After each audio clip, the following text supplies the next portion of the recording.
централно издание на Дневникот на Канал Плюс телевизија. Добро вечер. Да направиме преглед на настаните кои што го одбележа овој петочен ден.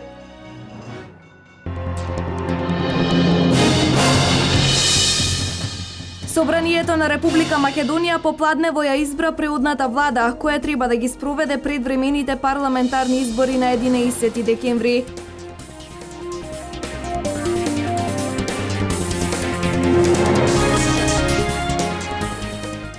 Заврши наводнителната сезона од хидросистемот Брегалница. Сумираните резултати од терен се повеќе од задоволителни.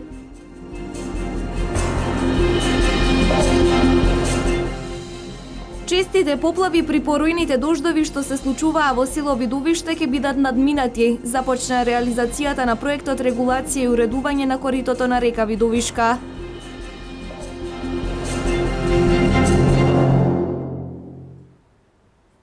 Собранието на Република Македонија попладнево ја избра преодната влада која треба да ги спроведе предвремените парламентарни избори на 11 декември. Нов министер за внатрешни работи е Оливер Спасовски, а Фросина Ташевска-Ременски е министер за труд и социјална политика. Пратениците ги избра и новите дополнителни заменици министри. Оливер Андоновски ќе биде дополнителен заменик министер за внатрешни работи, Диме Спасов за труд и социјална политика, Кире Наумов за финансии, Александар Кирацовски за информатичко општество и администрација и Лупчо Николовски за земјоделство, шумарство и водостопанство. Премиерот Емил Димитриев, образложувајќи го предлогот за министри, рече дека очекува од сите членови на владата висока посветеност и да работат совесно и одговорно. Очекувам главен приоритет и главен фокус на владата да биде организирањето на фер и демократски избори, кој што никој нема да може да го оспори нивниот кредибилитет и дека на еден начин ќе представуваат крај на политичката криза која што Република Македонија ја држи во агонија скоро 2 години. Тука сметам дека треба да покажеме сите ние како членови на владата лидерство во насока на помагање на сите институции кои што се надлежни за спроведување на изборите. Овој период не треба да заборавиме и на реализација на програмата на владата, на проектите кои што се од животно значење на нашите граѓани, бидејќи верувам дека ќе се согласите и во овие 100 дена државата мора да функционира и во овие 100 дена мора да работиме на главниот приоритет, а тоа е намалување на невработеноста, отварање на нови работни места. И во овие 100 дена треба да ги одржуваме комуникациите со потенцијалните инвеститори, како впрочем и до сега тоа што го правевме, и слободно можам да ви информирам дека во многу краток период ќе имаме убави нови вести и на оваа поле. И во овие 100 дена треба да работиме на субвенциите во земјоделието, на инвестициите во патната инфраструктура, на нова опрема во здравството, на сето она што значи подобрување на стандардот и перспективата на Република Македонија. Со оглед на тоа што владата за спроведување на избори и формално од аспект на надлежности и суштински од аспект на персонален состав представува еден прилично комплексен орган, јас очекувам од сите членови на владата, без разлика на нивната политичка припадност, висока посветеност кон овие приоритети, висок државотворен капацитет кај сите поединци, бидејќи фактички работењето на оваа влада ќе биде и во период на предизборна и изборна кампања во ситуација на една силна политичка поларизираност, која што сметам дека не треба да се пренесе и во работењето на владата. Сметам дека политичката криза во Република Македонија е пред самиот крај.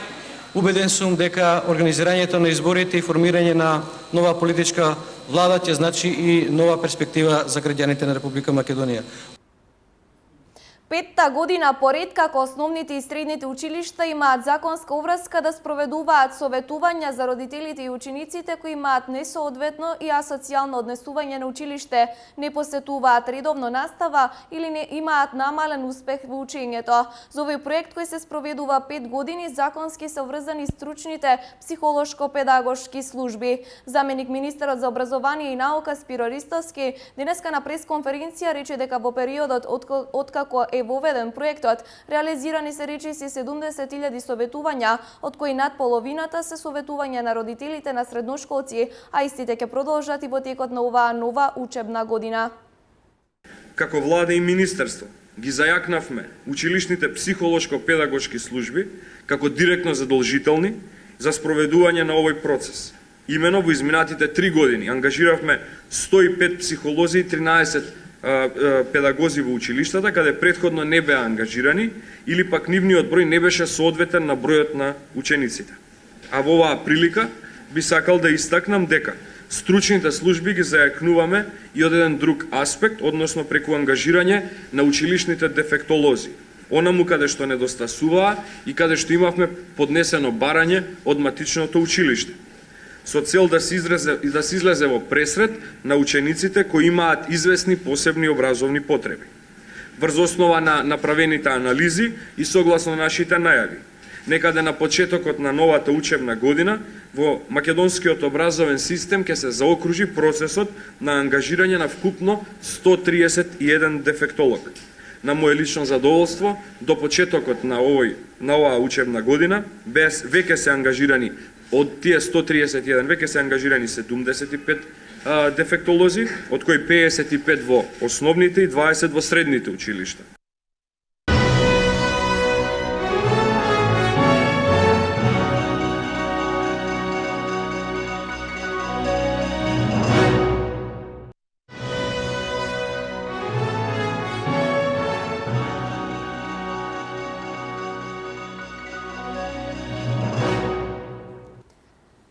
Продолжуваме со останатите актуелности. Изминатите 3 години во Штип се изградени, реконструирани и асфалтирани над 100 улици. По 70 години жителите на Драгоево конечно ќе газат по асфалт. Денес таму се одржа свеченост на жителите и представници на општината. Во Драгоево, село на десетина километри од Штип, во кое живеат македонци, турци, власи и срби, се одржа пригодна свеченост по повод предавањето на новите асфалтирани улици. При тоа, градоначалникот на Штип, примариус магистер Илчо Захариев, истакна: Ние решивме да го вратиме животот на селото. Најнапред инвестиравме во селските чешми и плоштадот. Пренаправивме детско катче, бидејќи имаме деца во ова село, веќе се раѓаат. И решивме да ги асфалтиравме сите улици некаде околу 8 во ова село. Со ова мислам дека направивме подобри услови за живење на жителите овде, кои се многу вредни, многу посветени, кои претежно занимаваат со земјоделие и сточарство. И мислам дека како држава имавме обврска према овие жители затоа што нивното трпение беше повеќе од 70 години. Новиот поубав комунален изглед на селото е резултат на ангажманот на градоначалникот, кој уште со стапувањето на функцијата презеде активности за ревитализација на селата во општината. Голема благодарност највише до градоначалникот на општина Штип, што не испадна во сусрет. До сега не сме имале такво нешто направено за толку години. Пред неколку години направиме плоштад, сега направивме ги улиците. Направија се некаде скоро 2 километра улици. Значи има добар живот овде во селото, имаме ги условите више, имаме вода, имаме патишта, имаме улици, имаме за стоката е добро, паша има добра исто така. И сега за сега мислам дека и народот почнаа некои да се враќаат навака да се прават викендички куќи. Пред асфалтирањето на улиците имаше проблеми со неасфалтирани улици. Многу кал, многу не беше добро за живење. Сега од кога се направија улиците, сега веќе има добро за живење во село. Наредниот период во Драгоево ќе се работи на уште 2 објекти. Ние нема да застанеме со асфалтирањето на улиците овде. Близу селото се наоѓа манастирот Свети Спас. Обврска ни е да го направиме и патот до тој манастир. И имаме обврска да го реконструираме домот на културата, кој е многу запуштен. Направивме проект. Вредноста на инвестицијата е некаде околу 350.000 евра. И сум убеден дека тоа ќе го реализираме пред се за доброто на овие жители. Инаку паралелно со асфалтирањето во селата, интензивно се работи и во градот. По завршувањето на улицата Крсте Мисирков кај црквата Свети Спас ќе се продолжи со реконструкција на други улици. Започна асфалтирањето на улицата Иво Лола Рибар, една од постарите улици во градот, како асфалтирање на една од улиците која што ги поврзува Сремски фронт со Дузлачки рид. Инаку во постапка или во процедура се уште околу 20 тендери. Се разбира, пристигнуваат и нови барања од граѓаните, сосема разбирливо бидејќи гледаат дека се асфалтира. Значи се на се, некаде до крајот на годината ќе асфалтираме 20 улици, инаку според статистиката од 2013 до денес се асфалтира некаде околу 115 улици, од кој поголем дел во градот, а секако и во руралните средини во селата. До сега во сите делови на градот и селата се изградени над 100 нови улици. Деновиве започна реализацијата на проектот регулација и уредување на коритото на река Видовишка. Честите поплави при поројните дождови што се случуваа на овој дел од селото Видовиште ќе бидат надминати. Финансиската конструкција за реализација на проектот изнесува 3.200.000 денари. Силните налети на вода и честите поплави што се случуваа при поројни дождови на населението кое што живее во близина на реката Видовишка ќе станат минато. Општина Зрновци започна со реализација на проектот регулација и уредување на коритото на река Видовишка. Со ова веќе конечно ќе ги спречиме оние силни налети на вода кои што знаеја да дојдат во одредени моменти при поројни дождови. Така да, значи, проблемите кои што ги имаа граѓаните од овој дел на Видовиште и кои што не можеа по неколку дена да влезат во нивните домови, тоа ќе го надминеме сето ова. И тоа исто така, значи, самото редување ќе дојде до урбано редување на овој дел од селото.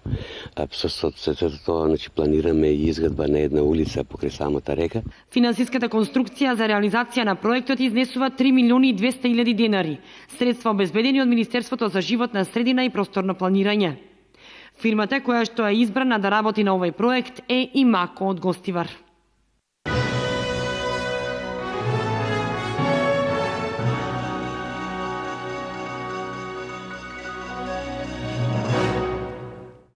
Заврши наводнителната сезона од хидросистемот Брегалница. Сумираните резултати од терен се повеќе од задоволителни. За прв пат наводнувањето започна на 8 април со искористување на водите од реките Брегалница, Кочанска, Зрновска и Оризарска. Заврши наводнителната сезона за полињата што ги опфаќа системот во атарите на општините Виница, Кочани, Штип и Свети Николе. Наводнителната сезона, според оценката на одговорните од водостопанство Брегалница Кочани, е успешно завршена, без проблеми и дефекти во системот. Успешно завршена сезона за нашата поддржница Брегалница. Од планирани некои си 9000 хектари, наводенивме околу 8000 и нешто, скоро 9000. Наводнувањето го почнавме со полна брана Калиманци, Градче и Мавровица. Сезоната прв пат ја почнавме толку рано, уште на 8 април, што не се случило тоа во последните неколку години, а од самата акумулација каналот го пуштивме некаде околу 20 април. Според Гоцев, на стартот на наводнителната сезона во акумулацијата Калиманци биле акумулирани 110.699.600 метри кубни вода, а во текот на наводнителната сезона биле искористени 68.500.000 метри кубни вода, што е во рамките на планирањата. Во Калиманци за наредната наводнителна сезона остануваат акумулирани 41.300.000 метри кубни вода. Од водостопанство Брегалница Кочани ја истакнуваат и успешната соработка со земјоделците од теренот, со кои веќе се потпишани договори за користење на водата во текот на годината. Едно од најоддалечените села во Беровско е село во кое миграцијата село-град е сведена на минимум. Истото е и со миграцијата надвор од државата. Во оваа школска година во Двориште е зголемен и бројот на правачиња. Двориште, најоддалеченото Беровско село, е единственото село од крајниот исток каде што неколку години поред нема миграција. Ниту една фамилија од селото не се иселила во странство, следејќи го трендот на иселување. Таму населението се занимава претежно со сеча и продажба на огревно дрво и со земјоделство. Не се иселуваат, се остануваат тука многу малку од делот. Со што се занимава населението? Со земјоделие. Повеќе со земјоделие и така.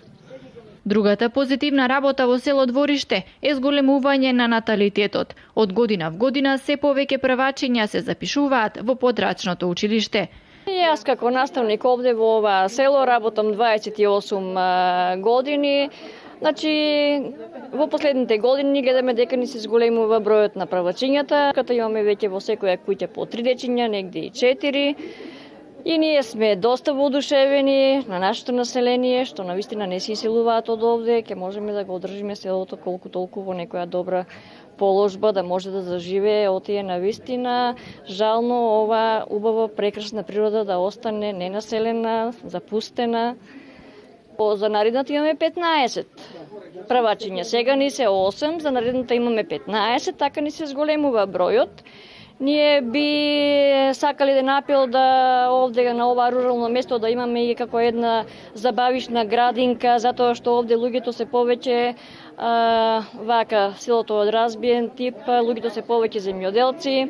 Немаме тука градинка каде што децата можат да добијат неко претходно знаење. Инаку двориште однодамна доби здравствена станица во која што работи општи лекар и медицинска сестра, кои што ќе пружаат здравствени услуги 24 часа.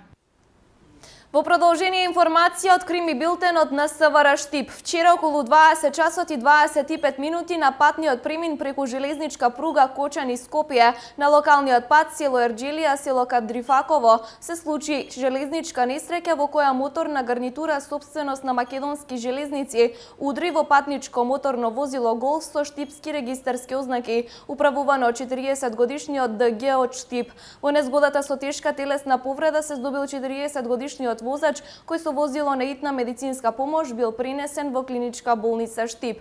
Во периодот од 20 часот и 25 минути до 23 часот и 10 минути за време на увидот железничкиот сообраќај бил во прекин.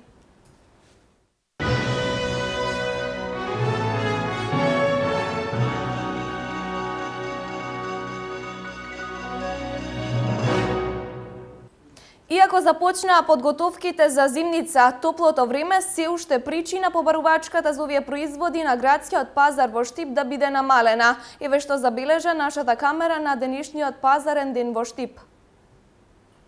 И на денешниот пазар штипјани беа излезени во голем број и имаа можност да купат поевтини земјоделски производи. Подготовките на зимница започна. Домакинките годинава зимницата ќе ги чини поевтино за разлика од лани. Цената на килограм заеварска пиперка со задоволителен квалитет на пазарот во моментов се нуди по 25 динари. Големото производство на еварката е причината за пониска цена. Но топлото време се уште е причина побарувачката на производите за туршија да биде помала. Зема да има помалку. Помалку пипер, помалку модри патлиџани, повеќе земат везенка пиперка за ниженото време да искористат.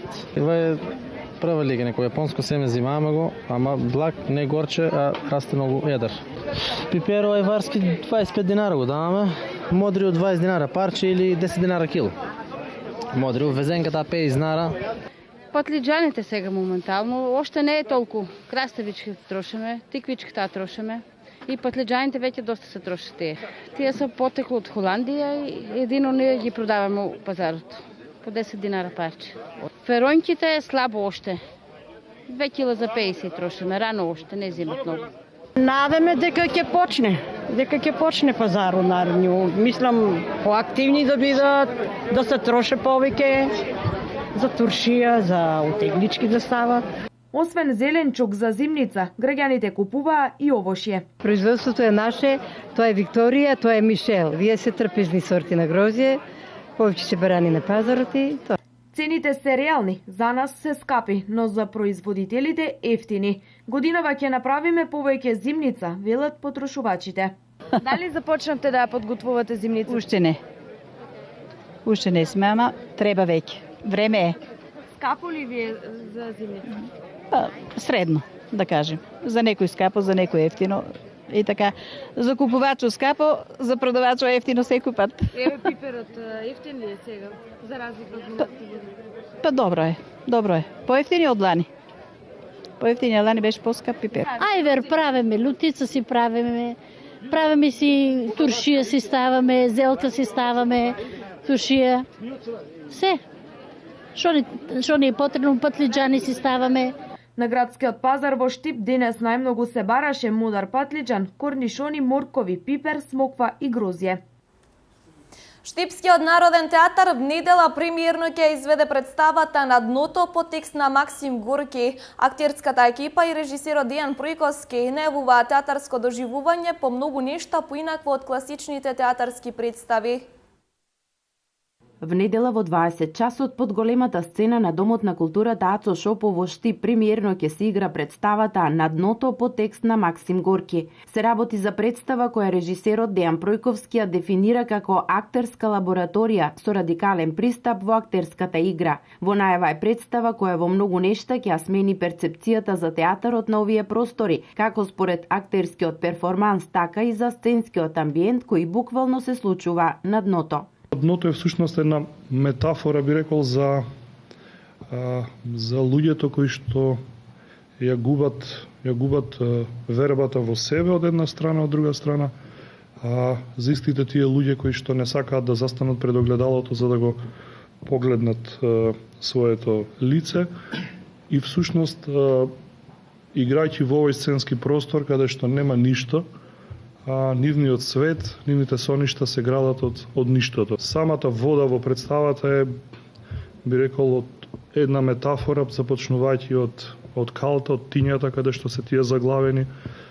Секој нивни обид да излезат од таму е, би рекол, доста болен, бидејќи секој обид да се одлепат од таа калт им создава голема болка, голем крик.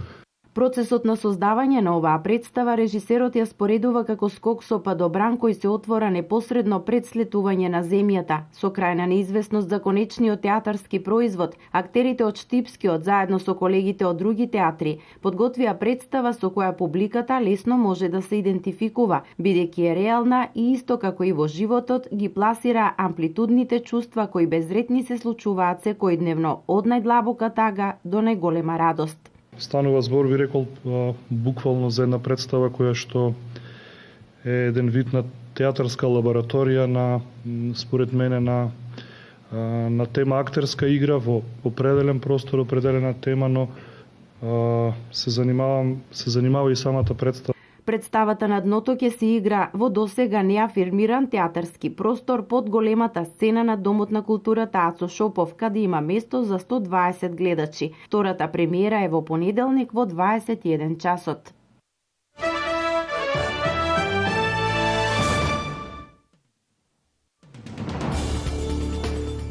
Мал авион се урна при дождливо време во западна Словенија, при што загинаа 3 лица. Како што соопштија словеничките власти, авионот се урнал синоќа во словеничките Алпи, во близина на селото Бовец. Полицијата соопшти дека вчера пред да исчезне од радарот, синоќа околу 11 часот, пилотот испратил итен сигнал за проблеми со леталото.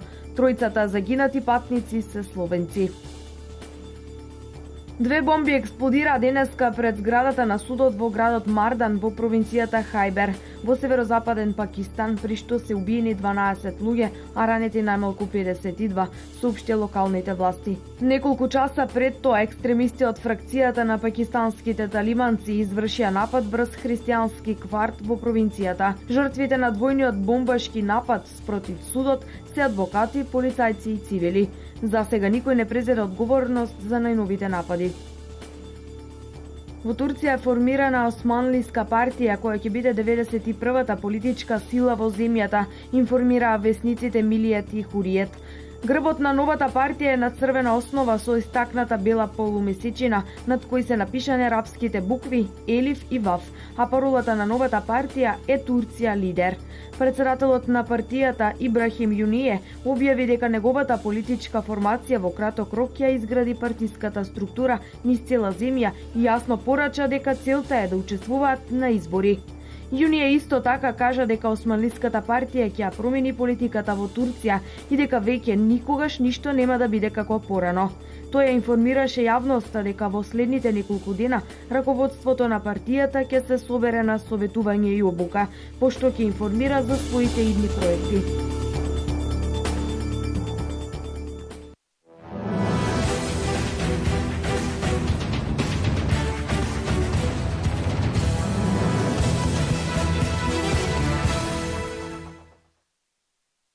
Тројца штипски алпинисти Бобан Стојанов, Зоран Джидров и Јован Иванов деновиве се вратија од неколкудневната експедиција на Алпите, каде го освоија врвот Матерхорн, висок 4478 метри. Станува збор за врв со уникатна форма и мощне тежок за освојување, а во походот до него од пред 150 години па до сега загинале околу 600 алпинисти. Матерхорн е еден од трите најтешки алпски врвови за искачување. Се наоѓа на швајцарско-италијанската граница, а штипските алпинисти го освоиле од италијанска страна, од селцето Червињо по опасната насока Лавовски гребен. Искусниот алпинист Бобан Стојанов, кој ги има освоено речиси сите највисоки врвови на Алпите, вклучувајќи го и Мон Блан, висок 4808 метри, истакнува дека на Матерхорн нема импровизации, се работи за чист алпинизам и од 2800 метри па до врвот искачувањето е целосно по вертикала, по карпи, со јажиња и друга алпинистичка опрема. Врвот Матерхорн е специфичен заради разгранувањето на швајцарска и италијанска територија, а на него има простор да застане само еден алпинист.